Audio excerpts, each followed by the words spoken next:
700 militants को मार गिराया गया है। भारत माता का नाम लेना वहां गुनाह समझा जाता था। और मैं आपको यह भी बताना चाहता हूं, 2014 के इलेक्शन में वहां की 3 लोकसभा सीटों पर भारतीय जनता पार्टी को केवल 5000 मत मिले। आज भारतीय जनता पार्टी की वहां पर 4.5 लाख मेंबरशिप है। परिस्थितियां बदल रही है, लोग देश के साथ मुख्य धारा में जुड़ना चाहते हैं। आज भारतीय जनता पार्टी एक प्रमुख दल बनकर के वहां उभरा भी है। आज जो लोग परिवारवाद चलाते थे, चाहे वो शेख अब्दुल्ला, फारूक अब्दुल्ला, उमर अब्दुल्ला, इसी तरह से महबूबा मुफ्ती, उसके पिता मुफ्ती मोहम्मद सैयद, आज वो परिवारवाद को लोगों ने नकारा है। 70 सालों में पूरे देश में यहाँ पर आपके ज़िला परिषद है, आपके यहाँ पर पंचायतें हैं, हमारे वहाँ पर 4 बार इलेक्शन हुए और पंच सरपंच का इलेक्शन करके केंद्र सरकार से पैसा लेने के लिए सिर्फ वो इलेक्शन करवाते थे, आगे कोई गतिविधि नहीं होती थी। पहली बार वहाँ पर जिला परिषद बनी है, पहली बार वहाँ पर पूरे जो लोकतंत्र का निर्माण हुआ है, 3rd टायर ऑफ गवर्नमेंट बनी है। देश के 119 कानून जो वहाँ पर लागू नहीं होते थे, आज वहाँ पर वो कानून लागू हुए हैं। इसके साथ ही 73rd और 74th अमेंडमेंट, जिसमें पंचायतों को, नगर निकाय को ज़्यादा अधिकार दिए गए हैं, वो भी वहाँ पर लोकतांत्रिक व्यवस्था में वहाँ पर शुरुआत हुई है।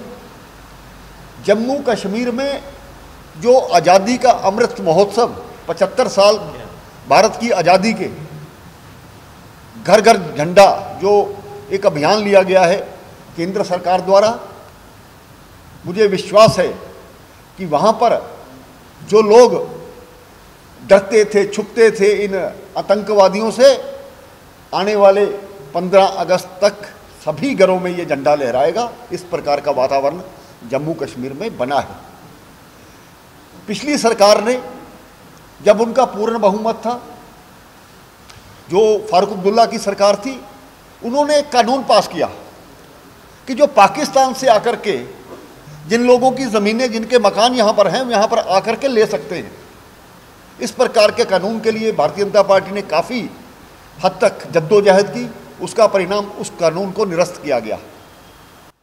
2026 तक वहाँ पर परसिमन नहीं हो सकता, वहाँ पर डिलिमिटेशन नहीं हो सकती, इस प्रकार की एक कोशिश वहाँ पर की गई। लेकिन हमारी सरकार ने आकर के पुनः डिलिमिटेशन का जो काम है पिछले 2 सालों में पूर्ण किया है। और आने वाले समय में जम्मू जो हमारा प्रांत है, उसकी अब सीटें 6 सीटें बढ़ी हैं, कश्मीर में 1 सीट बढ़ी है।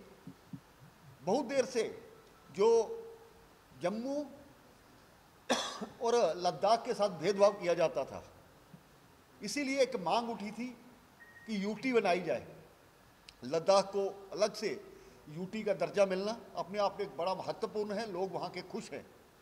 दूर दराज के इलाके होने के कारण से ना तो उन इलाकों की चिंता की जाती थी, दूसरे दर्जे के नागरिक का व्यवहार किया जाता था। और इस सारी परिस्थिति में आज लॉ एंड ऑर्डर भी वहाँ पर दिखाई देता है। वहाँ पर जो भर्तियाँ की जाती थी, उसमें पिक एंड चूज करके बैकडोर एंट्रीज से लोगों को लाया जाता था। और सरकारों में ये कोशिश की जाती थी, क्योंकि मैंने भी as a deputy chief minister उनके साथ काम किया है। जब यूनिफाइड कमांड की मीटिंग होती थी, वहाँ पर ये कहा जाता था, ये जो पत्थरबाज लोग हैं, ये बच्चे हैं, इनको प्यार के साथ निपटा जाए। तभी मैंने बैठे बैठे चीफ मिनिस्टर के कहा था यूनिफाइड कमांड में कि इनको सख्ती से साथ निपटा जाए। हमने किसी चीज़ के साथ समझौता नहीं किया और आज उसी का परिणाम है। हमने सरकार से उस वक्त मैंने समर्थन वापस लिया और उसके बाद ये जो गवर्नर रूल वहाँ पर लागू हुआ और गवर्नर रूल लागू होने के बाद धारा 370 और उन सब चीज़ों को तोड़ा गया। मैं आप सभी को भी जम्मू कश्मीर को करीब से जानने के लिए निमंत्रण देता हूँ। और वहाँ पर जिस प्रकार के हालात हैं, बहुत स्थितियाँ सुधरी हैं, लाखों की तादाद में वहाँ पर टूरिस्ट आज आ रहा है। प्रधानमंत्री मोदी जी ने निमंत्रण दिया है कि आने वाला जो सम्मेलन है G20 20 देशों का जो सम्मेलन रहता है, उसकी कुछ मीटिंगें हमारे जम्मू कश्मीर में भी होने वाली। कांग्रेस की सरकारें जो यूएनओ में जम्मू कश्मीर का केस लेकर के जाया करती थी, पाकिस्तान के बातचीत करो, पाकिस्तान से अगर हमने कोई बातचीत करनी है, वो चुप करके जो उनके पास हमारा कश्मीर का हिस्सा है उसको वापस दें, इससे ज़्यादा कुछ नहीं है। ये भारत की लोकसभा में पास हो चुका है। इसलिए जम्मू की कश्मीर की परिस्थितियों के बारे में मैंने आपको थोड़ी जानकारी दी। अगर आपके कोई क्वेश्चंस हैं तो मैं उसका भी जवाब दूंगा। और आप सबको और भारतीय जनता पार्टी ने ये भी यहाँ पर दर्शाया है, जब शिवसेना से के साथ मिलकर के हमने इलेक्शन लड़ा था, हमारी मंशा सत्ता की नहीं थी, लेकिन एक बड़ा दल होने के कारण से एक न्याय होना चाहिए था, वो शायद नहीं मिला। शिवसेना ने अपने आदर्श छोड़ करके, अपनी जो एक विचारधारा को छोड़ करके जिन लोगों के साथ समझौता किया, उसी का परिणाम है कि आज महाराष्ट्र को एक नई सरकार मिली है।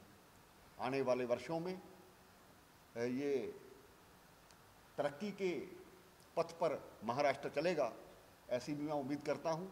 पिछले 4 दिन पहले मैं हमारे जो नए मुख्यमंत्री है श्रीमान शिंदे जी से भी मिला था, हमारे जो पूर्व मुख्यमंत्री हैं फडणवीस जी से भी मिला था, उनको शुभकामनाएं दी।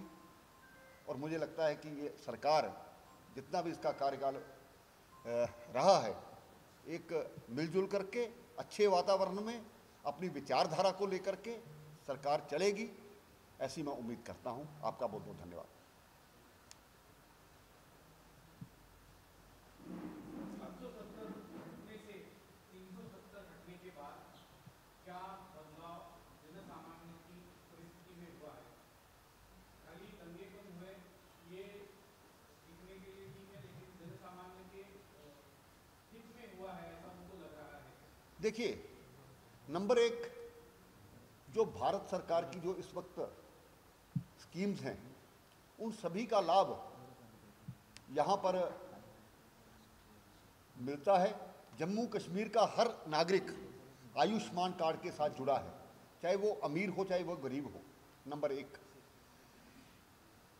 70 वर्षों से वहाँ पर जमीन ना लेने के कारण से हमारे वहाँ का युवक जो PhD पढ़ा है, जो MA पढ़ा है, उसकी एक कोशिश होती थी, मुझे चाहे टेम्परेरी लगा दो, सरकार की किसी संस्था में लगा दो, उम्मीद रहती थी कि धीरे धीरे वो परमानेंट हो जाएगा।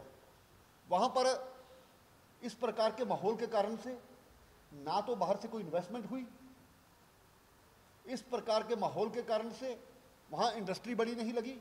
HMT की इंडस्ट्री जो या दूसरी बड़ी कुछ इंडस्ट्रियाँ थी, उनको आतंकवाद के कारण से उन्होंने अपने पैकिंग करके वापस चले गए। आज वहाँ पर काम करने का माहौल है, आज वहाँ पर कारपोरेट सेक्टर आ रहा है।